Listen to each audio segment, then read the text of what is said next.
to be glutamate, specifically the L-isomer in humans. L-glutamate plus pyruvate, right, is going to go to alanine plus alpha-ketoglutarate, okay? And if you've seen the videos up to this point, that should make sense, okay? In the direction of alanine biosynthesis, we're going to require glutamate and pyruvate, and we should get out alpha-ketoglutarate. And we know our L-glutamate right here. This is our glutamate that comes into the active site. Now, at rest, before the mechanism actually starts, the glutamate is actually going to be forced to be in its alpha-amine deprotonated state. So that means that the alpha-amine is going to have this lone pair right here. And that lone pair is going to be what's catalytically active initially, okay?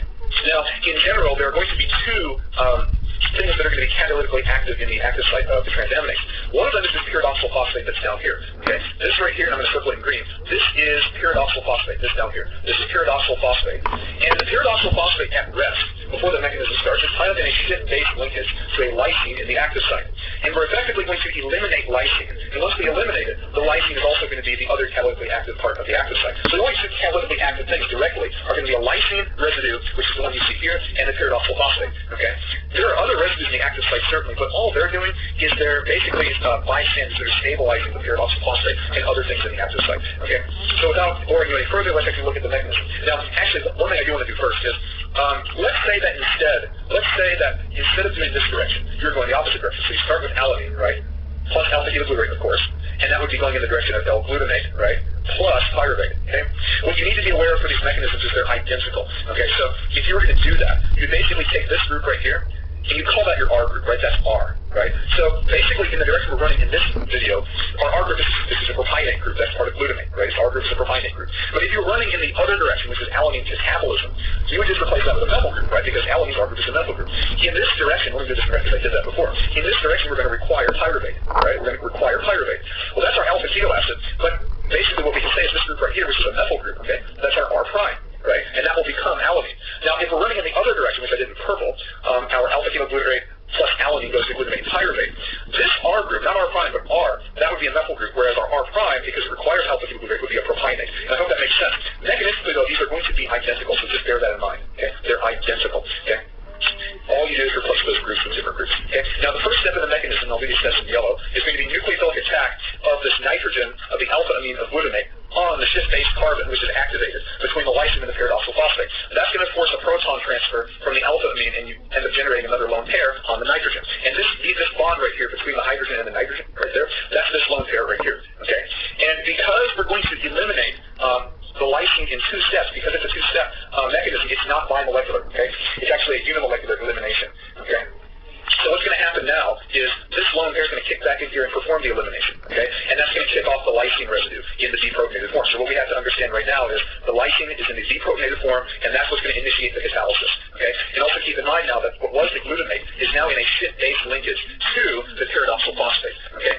Now, in this step of the mechanism, what's going to happen is we're going to deprotonate the alpha carbon of glutamate. So this lone pair is going to come here and attack this proton, and what that's going to do is force the formation of something called a quinonoid intermediate. Okay, so let's actually look at the electron pushing right now. So you form a double bond there. This bond comes in here to form the double bond, and you get another rearrangement here in the pyridoxal phosphate ring, okay?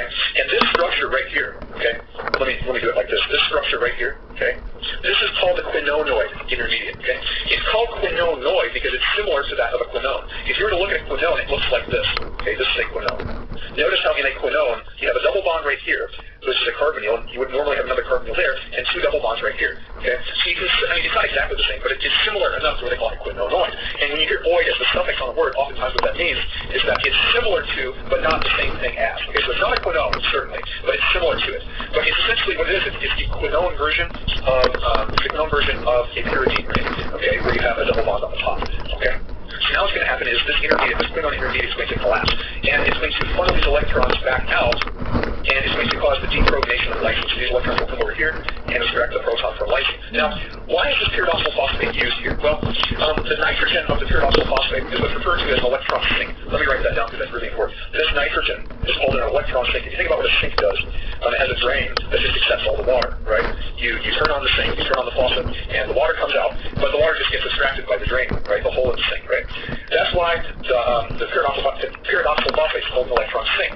Whenever you have the quinonoid intermediate formed, these electrons, and let me show you which electrons I'm talking about, these ones right here, the one that's circled in orange, those pi electrons can be accepted by that nitrogen of the pyridine ring, okay? It's sort of like the analog of the sink. The sink drain is accepting the water, just like that nitrogen of the pyridine ring is accepting those pi electrons.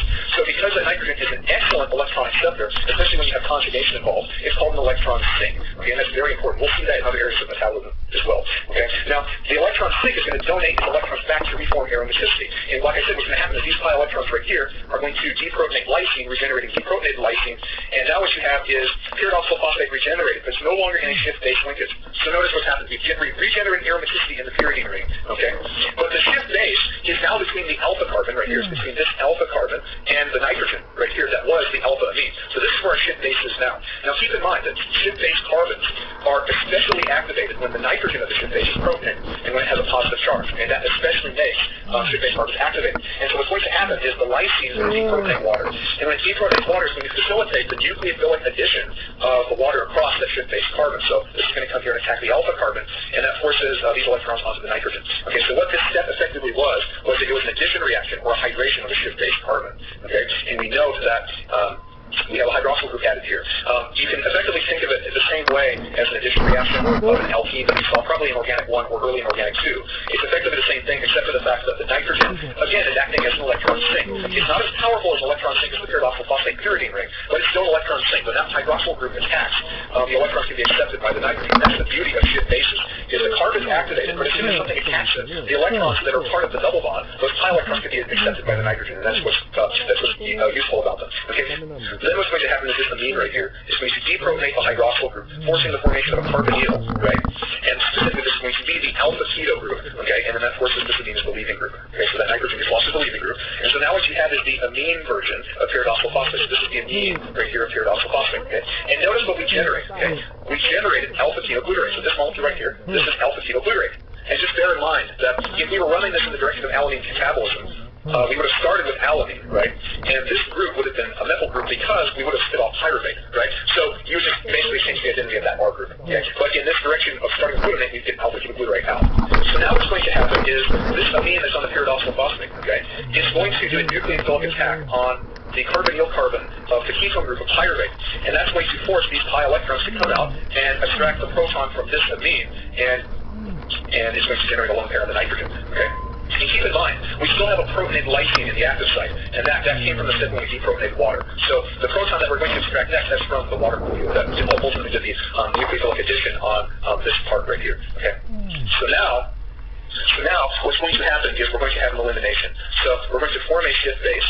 This one here is going to come in here and form a shift base, and we're going to lose water. And in the process, the hydroxyl leaves, and as it does, it extracts the proton from lysine, regenerating the deprotonated form of lysine. And now we have a shift base linkage, and that will ultimately be what forms alanine. Okay, so the next step in the mechanism is going to be the formation of another quinonoid intermediate. Okay, so in all of these transamination reactions, if you're expected to draw the mechanism, you should always expect to see two quinonoid intermediates.